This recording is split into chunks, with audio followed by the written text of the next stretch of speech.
Hello, today I want to talk about the unfairness of a female fencer being expelled from a competition for refusing to compete against a biological male.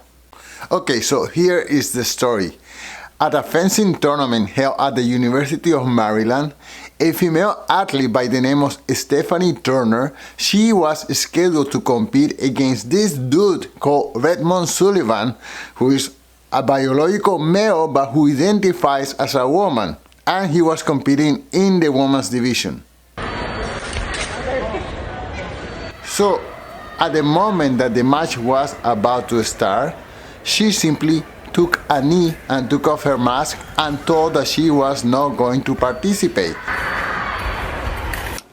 Initially, I told them that I was refusing defense because this person is a man and I am a woman, and this is a women's tournament, and I refused defense on principle. But what did you say to your opponent at that point? My opponent was a little bit confused, thinking that I was maybe hurt, and I said, no, I am refusing to defense you because I'm a woman and you are a man. I have much love and respect for you, but I will not compete against you. His response was, okay, but there's a member of the board of directors here, and he supports me, and there's a policy that says that I'm a woman and I'm allowed to compete in the women's tournament, and if you do this, you're going to get black carded. And I said, I know.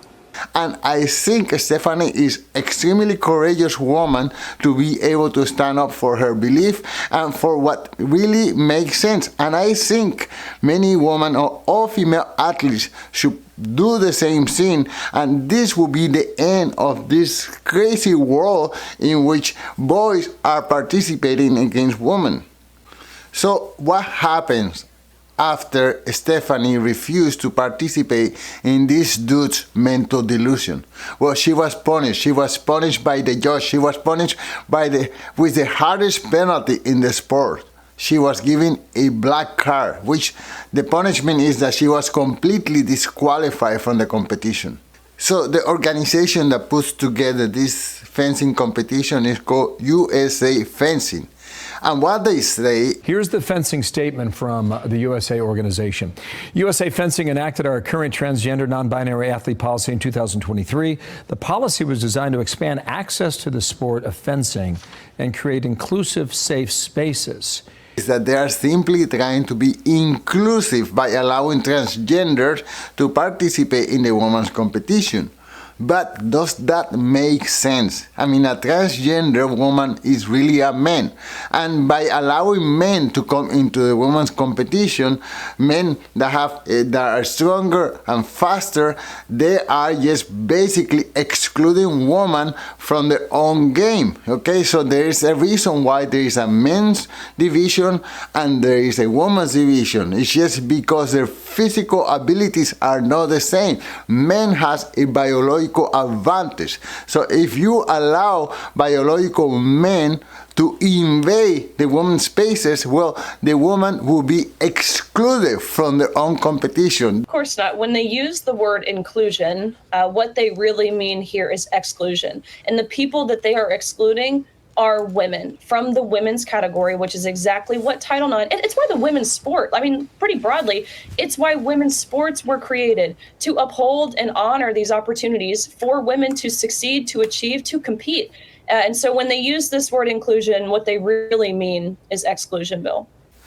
Now, about Redmond Sullivan, this is a person that just last year he participated as a male, and he didn't get any placement because as a male he's just simply not good enough.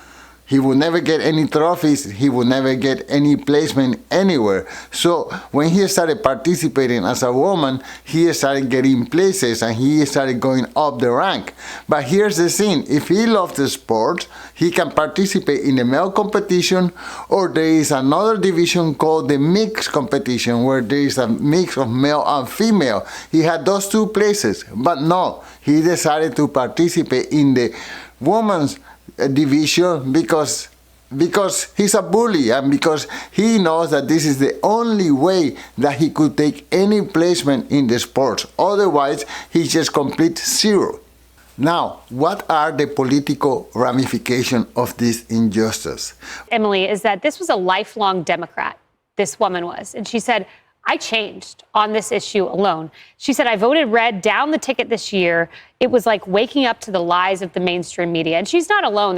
And I think this is an important topic for every female who participates in any sports. They all will be voting Republican. And I just don't understand why the Democratic Party, they just don't see this on the idea of inclusion.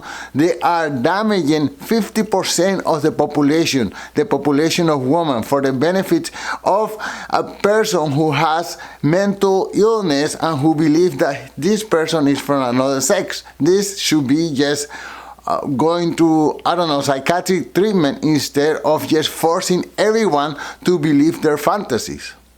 Among my friends, many people dislike President Trump. And to be honest, I don't like the guy that much either.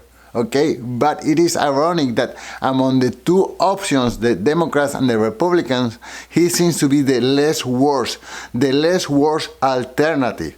How ironic that a person that has been accused of sexual abuse many times seems to be the last hope of protections, the last gasping hope of a person who would defend women's rights. How bad does the other party has to be in order for people to seek the help of Donald Trump to protect women's rights? It is just incredible. So there is a silver lining to this story. Yes, males are stronger. Yes, males are faster. Yes, males have a longer reach.